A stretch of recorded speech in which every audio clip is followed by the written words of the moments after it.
دل درد سے افسردہ آنکھیں ہیں شکیبانہ علماء کی جدائی سے۔ حافظے میں برکت، قوت یاداشت میں برکت آ جاتی ہے۔ آج کل اکثر نوجوانوں کو دیکھا، کہتے ہیں جی مجھے بات بھول جاتی ہے، مجھے بات بھول جاتی ہے۔ عورتیں بھی اس کا شکوہ کرتی ہیں، مرد بھی شکوہ کرتے ہیں۔ تو ایک تو گناہوں کی وجہ سے یادداشت کم ہو جاتی ہے، عصیان کی وجہ سے نسیان کی مرض ہو جاتی ہے، بات ہی نکل جاتی ہے، ذہن سے بھول جاتے ہیں۔ اللہ تعالیٰ نے ہمارے اکابر کو وہ برکت دی تھی کہ ان کی یادداشت النقش کل حجر کی مانند بن گئی تھی، پتھر پہ لکیر ہوتی ہے نا جیسے، ایسے بن گئی تھی۔ ابو ہریرہ رضی اللہ عنہ نے جب اسلام قبول کیا تو بڑھاپے کی عمر تھی، اور 2-2.5 سال ہی ان کو نبی علیہ السلام کی صحبت نصیب ہوئی ہے۔ فتح خیبر کے وقت مسلمان ہوئے تھے، تو اس کے بعد تھوڑی زندگی تھی محبوب کی اس دنیا میں، شروع میں باتیں بھول جاتے تھے۔ کہتے ہیں میں نے نبی علیہ السلام سے عرض کیا، اللہ کے نبی میں باتیں بھول جاتا ہوں۔ اللہ کے محبوب نے فرمایا ابو ہریرہ چادر پھیلاؤ۔ کہتے ہیں میں نے چادر پھیلائی، اللہ کے نبی ایسے جیسے کوئی چیز اس میں ڈال رہے ہو، ایسے اشارہ کیا اور فرمایا اس کو لے لو۔ میں نے جیسے گٹھڑی باندھ کے اپنے اوپر لے لی۔ اس کے بعد اللہ نے ایسی قوت یادداشت دی کہ میں بھولتا ہی نہیں تھا۔ چنانچہ صحابہ کرام میں سب سے زیادہ حدیث کی روایت انہوں نے کی ہے۔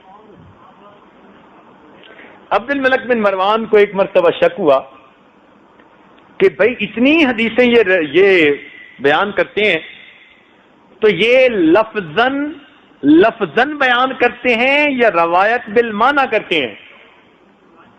روایت بالمعنی کہتے ہیں کہ بھئی مفہوم تو ٹھیک ہو، الفاظ اپنے ہو، اور لفظاً یہ کہ نہیں، مفہوم بھی وہی ہو اور نبی علیہ السلام کے ہو بہو الفاظ بھی وہی ہو۔ اس کے دل میں وہم پڑ گیا، اس نے کہا اچھا ان کا جو ہے نا امتحان لیتے ہیں۔ اس نے سیدنا ابو ہریرہ رضی اللہ عنہ کو دعوت دی۔ اب جب دعوت دی تو کھانا کھایا، کھانے کے بعد اس نے ایک پردہ لگا ہوا تھا، اس کے پیچھے اس نے دو کاتب بٹھائے ہوئے تھے، اور ان کو کہا کہ جو یہ کہیں آپ دونوں نے لکھنا ہے، اور ان سے فرمائش کی کہ جی آپ ہمیں نبی علیہ السلام کی احادیث سنائیے۔ چنانچہ انہوں نے 100 سے زیادہ نبی علیہ السلام کی احادیث سنائی۔ وہ کاتب لکھتے رہے، محفل ختم ہو گئی۔ 1 سال گزر گیا۔ 1 سال کے بعد اس نے پھر ان کو دعوت دی اور ان دونوں کاتب کو بلایا اور کہا کہ تم اپنا ریکارڈ لے کر بیٹھنا، میں ان سے کہوں گا کہ یہ وہی حدیثیں سنائیں جو پچھلے سال سنائی تھی، اور جہاں فرق ہو تم نشان لگاتے جانا۔ ابو ہریرہ عنہ کو کچھ پتہ نہیں ہے۔ چنانچہ کھانا کھایا، پھر حدیث سنانے کی محفل ہوئی، تو وہ کہنے لگا جی پچھلے سال جو سنائی تھی نا بڑا مزہ آیا تھا، وہی حدیثیں پھر سنا دیجئے۔ ابو ہریرہ رضی اللہ عنہ نے وہی حدیثیں پھر سنائی، دونوں کاتبوں نے ان کو املاس کے ساتھ ملایا اور ان کو کہیں پر ایک حرف کا فرق بھی نظر نہ آیا۔ یہ قوت یادداشت۔ امام بخاری رحمۃ اللہ علیہ جب بصرہ پہنچے تو بصرہ کے علماء نے نا ان کا بڑا استقبال کیا، کیونکہ اس وقت وہ امام بخاری حافظ مشہور ہو چکے تھے۔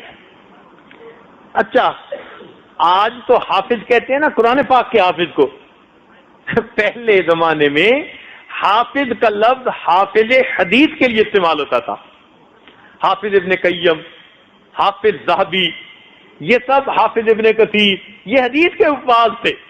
قرآن پاک تو حفظ ہوتا ہی تھا ہر ایک کو، کسی کو کامل ہوتا تھا، کسی کو ذرا کم ہوتا تھا، کچھ نہ کچھ تو ہر ایک کو یاد ہوتا تھا۔ تو یہ لفظ استعمال ہوتا ہی حدیث کے الفاظ کے لیے تھا. تو حافظ اسماعیل بخاری مشہور ہو گئے تھے. تو بصرہ کے علماء نے کہا کہ بھائی ان کا امتحان لینا ہے.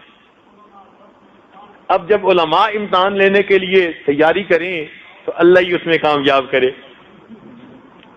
انہوں نے ایسا استقبال کیا کہ یوں سمجھے کہ پورے شہر کے لوگ باہر نکل کر ان کے استقبال کے لیے آئے.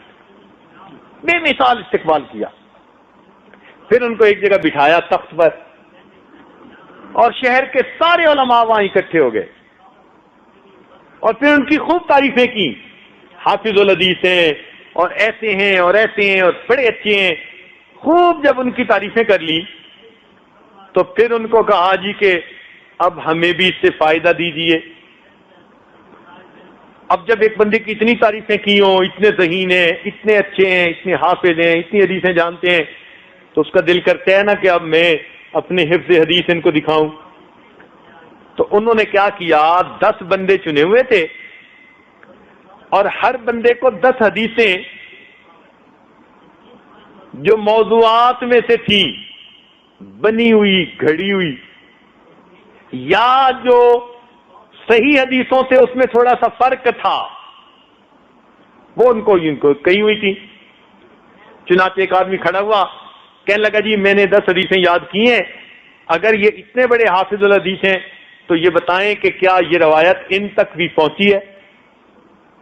اب اس نے پہلی حدیث پڑھی, امام بخاری رحمۃ اللہ نے فرمایا اللہ مجھ تک نہیں پہنچی. پھر اس نے دوسری پڑھی, آپ نے فرمایا اللہ مجھ تک نہیں پہنچی. پھر اس نے تیسری پڑھی, لا. 10 پڑھی اور 10 پہ لا. اب دیکھو کیسا پریشر ڈالا انہوں نے کہ بھائی یہ کسی پہ تو ان کا دل کہے گا کہوں ہاں میں نے سنی ہوئی ہے, جب اتنے بڑے حافظ حدیث ہیں. پھر دوسرا کھڑا ہوا, اس کی 10 حدیثوں پہ لا. پھر تیسرا, پھر چوتھا. 10 بندوں نے 10 حدیثیں پڑھی اور ہر بات پہ انہوں نے لا کہا, نہیں کہا. مجمع حیران بھائی یہ بھی کیسے حافظ حدیث ہیں, ان کو کوئی حدیث پہنچی تو ہے ہی نہیں. جب وہ سب سنا چکے اس وقت امام بخاری رحمت اللہ علیہ نے فرمایا کہ سنو, پڑھنے والے نے حدیثوں کو ایسے پڑھا, پھر آپ نے جس بندے نے جو حدیث پڑھی تھی غلطی کے ساتھ پہلے وہ پڑھی, پھر فرمایا اس میں یہ غلطی ہے, اس کو پھر صحیح حدیث پہنچائی. پھر دوسری غلط پڑھی, پھر صحیح حدیث پہنچائی. 100 کی 100 ترتیب کے ساتھ غلط حدیثیں جو انہوں نے پڑھی تھیں وہ بھی پڑھ کر سنائیں, اور اس کے بدلے جو صحیح حدیثیں تھیں وہ بھی پڑھ کر سنائیں. علماء لکھتے ہیں کہ امام بخاری رحمۃ اللہ علیہ کے لیے 100 حدیثیں سنا دینا تو کوئی بڑی بات نہیں تھی. بڑی بات یہ تھی کہ جس ترتیب سے انہوں نے ایک مرتبہ حدیثیں پڑھ کر سنائیں, ایسی اللہ نے یادداشت دی تھی, ایک دفعہ سن کر وہ ترتیب یاد رہی اور وہ حدیثیں بھی یاد ہو گئی. ایسی ذہانت تھی. چنانچہ ایک محدث تھے ابو زرع, ان کو لاکھوں حدیثیں یاد تھی, لاکھ حدیثیں یاد تھی. اللہ تعالیٰ کی شان دیکھیں کہ ان کا ایک شاگرد تھا, اس کی شادی ہوئی, اور ایک دن وہ حدیث کے درس میں آیا تو ذرا دیر ہو گئی. جب واپس پہنچا تو بیوی اس دن ذرا موڈ میں تھی, مزاج گرم تھا, تو اس نے جھگڑنا شروع کر دیا. بیٹھے رہتے ہیں, وقت ضائع کر کے آ جاتے ہیں, ہم تو بندے ہی نہیں, انتظار کرتے ہیں, بھوک لگی ہوئی تھی, کھانا کھانا تھا, یہ تو باتیں ہوتی ہیں. اس نے کہا بھائی میں وہاں ایسے ہی تو نہیں وقت ضائع کرنے گیا, میں علم حاصل کرنے گیا ہوں. وہ کوئی زیادہ ہی ناز میں تھی, غصے میں آ کے کہنے لگی تیرے استاد کو کچھ نہیں آتا, تو وہاں جا کے کیا سیکھے گا.